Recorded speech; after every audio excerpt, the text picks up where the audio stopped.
Dames en heren, welkom bij de volgende aflevering van Venray in Bedrijf aan tafel. En ook deze maand ontvang ik hier in het prachtige Asteria weer 3 ondernemers aan deze tafel die gaan vertellen over hun bedrijf en wat hen bezighoudt. In onze vorige aflevering van september hadden wij Ewald Overbeek van Buitenlust, Fysiotherapie, Acupunctuur en Fysiosport hier aan tafel als gast. En deze keer ontvangen we zijn collega Kees van Leeuwen, die ons het een en ander kan vertellen over acupunctuur. Kees van Leeuwen, dames en heren. Hoi. Ambitieus praktijk, dat Fysiotherapie Buitenlust. 2 afleveringen achter elkaar hier aan tafel. Ja, maar dan komen we eigenlijk nog tekort. Want dan hebben we nog maar 2 disciplines gehad. De fysiotherapie en de acupunctuur. Dus we moeten de fysiosport nog een keer terugkomen. Ja, we kunnen een hele serie maken. Ja. Nou, ik vind het prima. Nee, maar goed, het is wel een hele uitgebreide praktijk. Als ik naga dat wij in 1990 begonnen zijn met 3 man op, ik geloof 120 vierkante meter. En we zitten nu met 12, 13 man op zowat 1000 meter. Dan dat is een grote praktijk geworden. Dus ja, we hebben ook veel te bieden. En groeit het nog door? Nou. Nee, het moet niet veel gekker worden. Dit is wel een beetje de limit, ja. Je komt ons vertellen over jouw specialisme, acupunctuur. Wat is acupunctuur? Nou, ik heb het wel eens heel eenvoudig uitgelegd. Acupunctuur betekent gewoon acus, dat is naald, en puncturen, dat is prikken. Dus het is prikken met een naald. Dat is eigenlijk wat je doet. Maar goed, wat je dan doet, daar gaat het natuurlijk om. En ja, daar zijn specifieke punten voor, er zijn specifieke wetten voor de acupunctuur. En die moet je kennen. En als je die kent en je kan er goed mee omgaan, dan kan je daar ook klachten mee behandelen. Kun je kort uitleggen hoe dat dan werkt, met zo'n naald? Ja, zijn er trouwens veel mensen die bang zijn voor naalden? Nee, de meeste mensen niet, nee. En als het, dus daar wil ik er wel bij vertellen. Als de mensen bang zijn, zijn het heel vaak mannen. Ja, ik weet niet wat het is, maar... Ik ook niet. Nee, maar mannen die zijn nogal eens vaak bang voor naalden. Maar je hoeft niet per se met naalden te behandelen. Je kan ook met je handen acupunctuurpunten behandelen. Je kan dat met een laserstraaltje. Dus er zijn allerlei softe technieken waarbij je geen naald nodig hebt en dus toch kan behandelen. Het gaat erom dat je op bepaalde punten druk uitoefent? Nou, het gaat er vooral om dat je het juiste punt prikt of de juiste combinatie van punten. En dat is het mooie van acupunctuur. Dan kan je dus met een paar naalden een heel systeem in gang zetten. Want het gaat er bij acupunctuur niet om dat je energie naar binnen brengt, maar dat je de energie die aanwezig is, dat je die reguleert. En dat is het probleem vaak bij ziekte. Dat energieën niet zo lopen zoals ze horen te lopen. En dat je daar met de acupunctuur een interventie pleegt, waardoor ze juist wel goed gaan lopen. Want wat voor klachten behandel jij allemaal? Nou, het is een heel scala van klachten, maar een van de grote items bij acupunctuur is pijn. En ja, pijnklachten die kunnen natuurlijk uit alle hoeken en gaten komen. Dat kan ook een mentale pijn zijn, maar heel vaak is het ook fysieke pijn. En je hebt het hele scala, laten we zeggen het hele palet wat pijn genoemd wordt, dat wordt bij de acupunctuur behandeld. En daarnaast? Daarnaast zijn er nog, heel bekend is natuurlijk de verslavingen van eetlust en roken, ook een behoorlijk item. Maar bijvoorbeeld hoofdpijn, dat is werkt het altijd? Nee, acupunctuur werkt niet. Als je zelf niet meewerkt, daar gaat het altijd om. Dat zeg ik ook al tegen mensen die willen stoppen met roken, dan bellen ze op. Helpt dat? Dan zeg ik nee, acupunctuur helpt niet om te stoppen met roken. Dat moet je zelf doen. Maar het helpt wel om ervoor te zorgen dat je het beter kunt. Nou, en daar gaat het om. Het is een ondersteunende maatregel. Ik laat jou niet stoppen met roken. Dat moet je zelf doen. Oké. En zo'n behandeling staat die op zichzelf? Of zijn er ook samenwerkingsvormen met andere artsen? Werk je samen met de reguliere geneeskunde? Ja, dat is wel het uitgangspunt. Heel vaak zie je in discussies ook dat er een strijd is tussen de reguliere en de alternatieve geneeswijze. Ik probeer dat juist te combineren om het te zien als complementair, dus aanvullend naar elkaar. En een mooi voorbeeld daarvan is dat ik met Paul Pop van de hoofdpijnpolie hier in Venray, daar werk ik al 25 jaar mee samen. En daar hebben we prachtige resultaten. En ik respecteer zijn insteek en hij respecteert de mijne. En samen wordt een cliënt daar beter van. Mm-hmm. En kan iedereen zo bij jou binnenlopen? Is er een doorverwijzing nodig? Hoe werkt dat? Nee, je hebt geen verwijzing nodig. Je mag dat zelf doen. Laten we zeggen dat het 50-50 gaat. De helft wordt verwezen en de andere helft die maakt zelf de keuze. En het is zo, ik heb vanmiddag nog even gegoogeld, maar vorig jaar zijn er 1 miljoen mensen in Nederland geweest die beroep hebben gedaan op een alternatieve geneeswijze, waarvan 79% de keuze was voor acupunctuur. Dus acupunctuur doet er wel toe. Is het dan nog zo'n alternatieve geneeswijze? Nee hoor, nee. Is het steeds meer een reguliere geneeswijze? Nou nee, ik weet niet zo goed waarom of ze het alternatief noemen, omdat het anders is. Maar het begint steeds meer gemeengoed te worden. Want het grote voordeel is dat acupunctuur, dat het geen bijverschijnselen kent. En dat je daar een enorm scala van klachten mee kan behandelen, zonder dat de mensen last hebben van bijverschijnselen. En dat hoor je natuurlijk nogal eens bij medicijngebruik. Wat ik me ook afvraag, dat is mijn laatste vraag, pas je het wel eens toe op jezelf? Hij wel. Nee, dat gaan we niet doen. Nee, dan moet je maar eens proberen om jezelf te prikken. Dat doe ik niet, maar ik ken natuurlijk heel veel punten. En er zitten heel veel reflexologische gebieden op je lichaam. En dat geef ik mensen ook mee als steuntje voor thuis. Dat ze zelf acupunctuurpunten of reflexologische punten kunnen behandelen. Met name op de hand zitten heel veel punten. En dan zeg ik altijd, je hebt je gezondheid in je eigen hand. En dat is letterlijk en figuurlijk. Okay. En mensen die twijfelen, waarom moeten die echt een keer bij jou binnenlopen? Omdat ik ze zomaar overtuig. Goed zo. En met daden. Ik hoop dat je er heel veel mag overtuigen binnenkort. Dankjewel, Kees. Graag gedaan. Okay.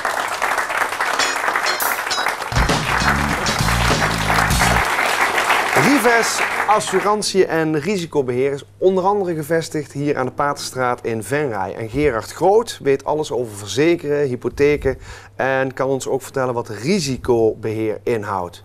Dames en heren, maak applaus voor Gerard Groot. Welkom. Dankjewel. Zei ik dat allemaal goed?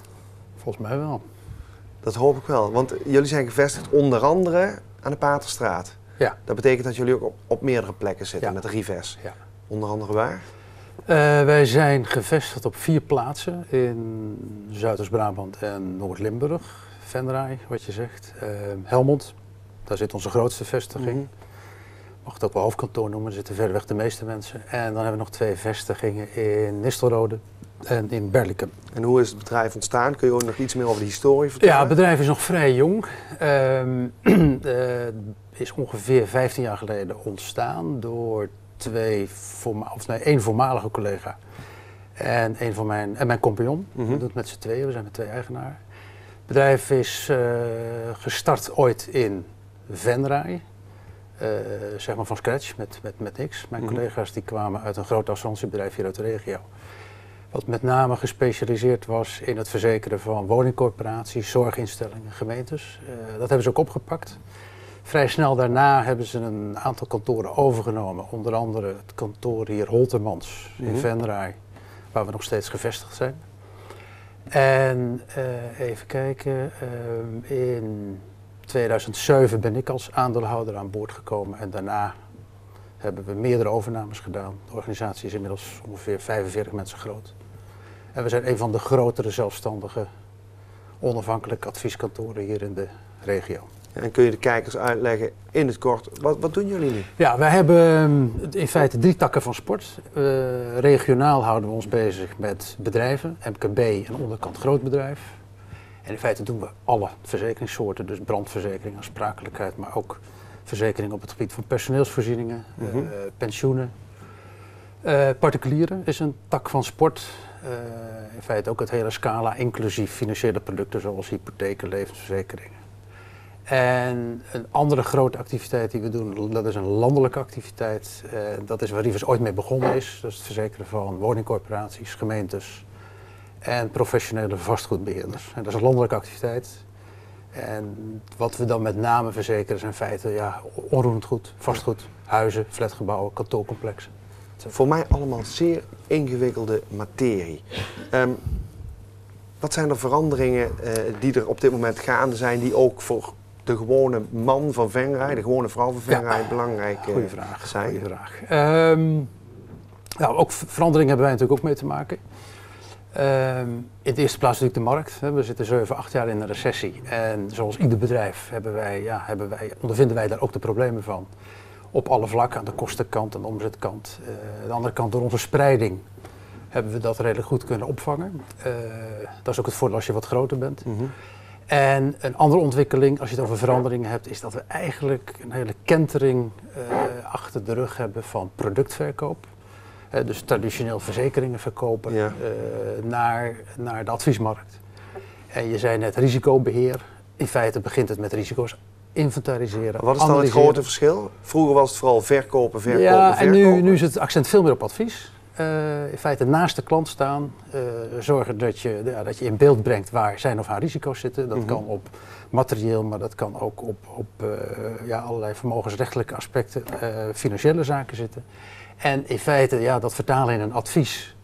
En voor zover daar een verzekeringsbehoefte uit ontstaat, vullen we dat in met een stuk bemiddeling in verzekeringsproducten of financiële producten, hypotheek, etc. Maar als ik het goed begrijp, is met name het stukje advies steeds belangrijker. Ja, en wij vinden dat een goede ontwikkeling, want dat is in feite ook de kernwaarde van ons bedrijf. Hè? Adviseren, feitelijk ook wel goede producten, maar met name advies geven. Ja. Maar hebben jullie dat voorheen eigenlijk dan niet gedaan? Ja, ook wel. Maar laat ik zo zeggen, we zijn blij met die ontwikkeling, maar die wordt ook ingegeven door heel veel wet en regelgeving. Word je daar niet knettergek van al die regeltjes en wetten? Ook, ja, maar het heeft ook heel veel voordelen. Zoals? Nou, de wet en regelgeving, wat ik eigenlijk wil zeggen, is dat wij gedwongen worden volgens allerlei adviesprotocollen te werken, wat in wetgeving is vastgelegd, waarbij het accent door de overheid ingegeven met name op advies ligt. Dus enerzijds noodgedwongen en anderzijds wel een beetje een bevestiging van zoals wij het graag willen doen. Nou, voor mij als gewone man klinkt dat toch heel prettig? Ja, ik denk ook dat onze klanten daar veel voordelen aan hebben. Ja. Want wat ook als paddenstoelen de lucht, de grond uitschiet, zijn de online aanbieders. Klopt. Hoe gaan jullie daarmee om? Ja, dat is de internetaanbiedingen. Daar worden wij met name in de particuliere markt dagelijks door onze klanten mee geconfronteerd. Want mensen kijken op internet wat de prijs is van een verzekeringsproduct. En dat richt zich met name op autoverzekeringen. 80-90% is daarop gefocust. En wij krijgen reacties van klanten die de prijs die ze op het internet zien vergelijken met wat ze bij ons betalen. En dan staat eigenlijk haaks op de hele ontwikkeling als het gaat om adviezen. En dat is wel eens lastig, want als je op internet zaken doet, dan heb je niet de steun van een adviseur. En verzekeringen zijn financiële producten. Dus we zien ook wel dat mensen daar toch wat negatieve ervaringen mee hebben. De service niet is wat ze gewend waren, als ze dat bij ons zouden doen. Komen ze dan uiteindelijk ook toch wel weer bij jullie terecht? Ja, wij zijn bezig met een concept te ontwikkelen dat ze uiteindelijk die prijs, ook die lage prijs bij ons kunnen krijgen. Met de keuze of ze dan gebruik willen maken van een soort serviceabonnement. En het is aan de klant of hij daarvoor wil betalen. Maar het natuurlijk heel goed weet, als hij daar niet voor betaalt, dat hij in feite een beetje teruggeworpen wordt om het zelf maar te doen. Ja. En hoe doen jullie dat dan? Want op jullie site valt te lezen onafhankelijk advies in begrijpelijke taal. Hoe doe je dat? Krijgen jullie dat ook terug van de klant? Van het is veel beter te begrijpen dan voorheen? Ja. En wij trainen onze mensen er ook op om de adviesrapporten die wij schrijven, want dat zijn we ook verplicht, om dat gewoon helder en duidelijk te doen. Dat het voor een consument die toch leek is, dat hij het gewoon begrijpt. Een beetje populair gezegd, Jip en Janneke taal. Ja. Verder over, want hartstikke mooi. Zijn er nog dingen die nog niet besproken zijn waarvan je zegt, dat wil ik toch echt nog eventjes kwijt aan het einde van dit gesprek? Ik zou willen zeggen tegen de mensen die Rives niet kennen, zoek ons eens op, bezoek ons kantoor. Dat is een van de speerpunten ook, dat we toch dat persoonlijke contact heel belangrijk vinden. Ja. En onze mensen zijn onze klanten heel graag van dienst. Nou, we hebben nu in ieder geval één van de gezichten gezien van Rives en ik hoop dat veel mensen bij jou binnen gaan lopen. Okay. Dankjewel. Alsjeblieft. Het Ontzorgteam, een totaal nieuwe visie op zorg voor met name ouderen in onze samenleving. Chef Keizers die kan ons daar van alles over vertellen. En dat gaat hij nou ook doen. Chef, welkom. Ja, dankjewel. Het Ontzorgteam, wat is dat en wat is jouw rol erin? Het Ontzorgteam is een initiatief van in eerste instantie een aantal mensen uit de zorg die per 1 januari, wat heel veel mensen inmiddels langzaam maar zeker weten dat er heel veel veranderingen aan zitten te komen. En met name dat de overheid zich in de vergoedingensfeer gaat terugtrekken. En dat vraagt om nieuwe initiatieven. Ja, want er zijn heel veel ontwikkelingen die jullie zorgen baren. Ja. En wat nou, zorgen, het zijn in ieder geval uitdagingen, en niet alleen voor ons, maar met name voor de hele samenleving, hoe wij dit op gaan lossen. En behalve een uitdaging, wat is de grootste kans? De grootste kans is dat wat wij gaan doen, is kijken of een doelgroep die wij voor ogen hebben, en dat is het kind noemen wij dat, en dat is in leeftijd tussen de 40 en 60 jaar. Die zitten in een fase dat ze vaak nog eigen kinderen hebben waar ze voor moeten zorgen. Die hebben zorg over eigen carrière en hun eigen baan, en die hebben vaak nog ouders die verzorgd moeten worden. Nou, tot 1 januari is het zo dat dat grotendeels geregeld wordt, of in ieder geval gefinancierd wordt en ondersteund wordt door de overheid. De terugtrekkende overheid betekent dat de zorg zomaar weg kan vallen bij die ouders en dat het kind, in dit geval die doelgroep tussen 40 en 60 jaar, wordt opgezadeld, CQ de uitdaging heeft om voor die ouders te gaan zorgen. En de vraag is of alle kinderen voor hun ouders dat kunnen gaan doen, willen gaan doen. En dat vraagt om hulp, denk ik. En dat, maar gelukkig komt daar het ontzorgteam. Ja, dat is in ieder geval wat wij gaan doen. Want het ontzorgteam, als ik jullie zeg maar even het midden plaats, heb ik begrepen dat rondom het ontzorgteam hebben jullie 4, zoals je dat zelf zegt, business units. Ja. Dat klinkt niet echt als een term uit de zorg overigens. Nee, maar we gaan het toch zo noemen. Waarom is dat zo? Kijk, daar waar de overheid zich terugtrekt, zal het zo zijn dat wij het samen op moeten gaan lossen met commerciële bedrijven die daarin op inspringen en vrijwilligers. Ja, want die 4 business units hebben prachtige namen. Ja. Zorg met een koekje. Ja. Zorg om nooit te vergeten. Ja. Huisveiligheid en onderhoud en rekenen op uw toekomst, afgekort is dat ROUT. Ja. Maar met name, je pakt zorg met een koekje, wat bedoelen jullie daarmee dan? Dat is het onderdeel waar de thuiszorg in zit, zowel medisch als niet medisch. En wat wij willen doen is, waar de zorg de afgelopen jaren, denken wij, een stuk heeft laten liggen, dat koekje weer aanbieden. En dat koekje, dat moet je vertalen, dat kan letterlijk een koekje zijn, maar in ieder geval weer extra aandacht voor de klant en voor de oudere die hulp nodig heeft. Dus vooral tijd en echte aandacht. Aandacht, er zijn luisterende oren hebben, dat kan een wandelingetje maken zijn met de mensen. Iets extra's, niet met de stopwatch rondlopen dat je over 10 minuten weer weg moet zijn. En hoe kunnen wij dat invullen? Dat is denk ik ook goed. Want dan zeg je, ja, dat moet toch ergens van betaald worden. Ja, en dat is ook zo. Ja. Wij proberen met kleine zelfsturende teams, lokaal aanwezig in de markt, geen hele grote organisaties met dure directies, et cetera, dat aan kunnen bieden en hoop aan te bieden voor een prijs die betaalbaar is voor de mensen die het af willen nemen. Ja.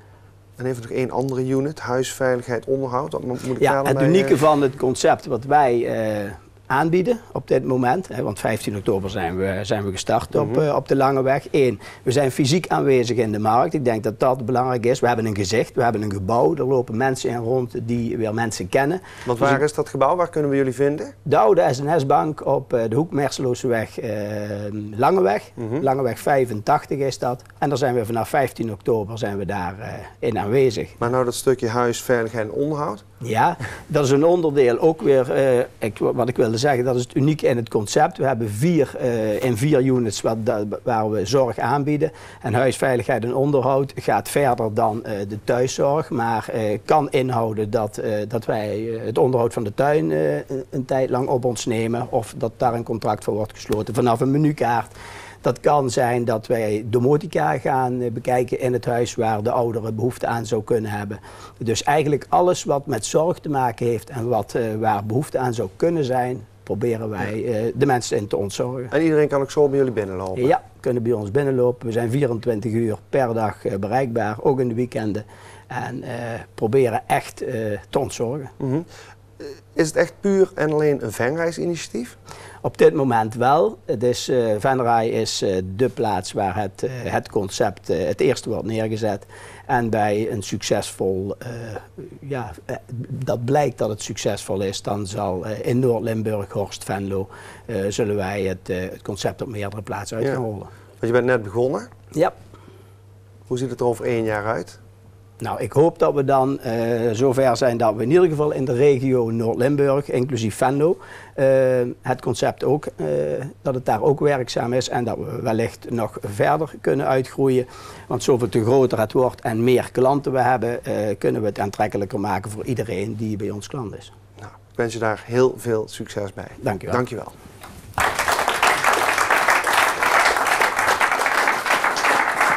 Ja, en na al die gesprekken hier aan tafel hebben we uiteraard ook nu weer honger gekregen. En daarom gaan we weer over naar de keuken om te kijken wat chefkok Hans dit keer voor ons bereid heeft. Hans, vertel. Ik maak voor jullie vandaag een tartaar van gerookte zalm met kappertjes, augurk, rode ui en een gepocheerd eitje.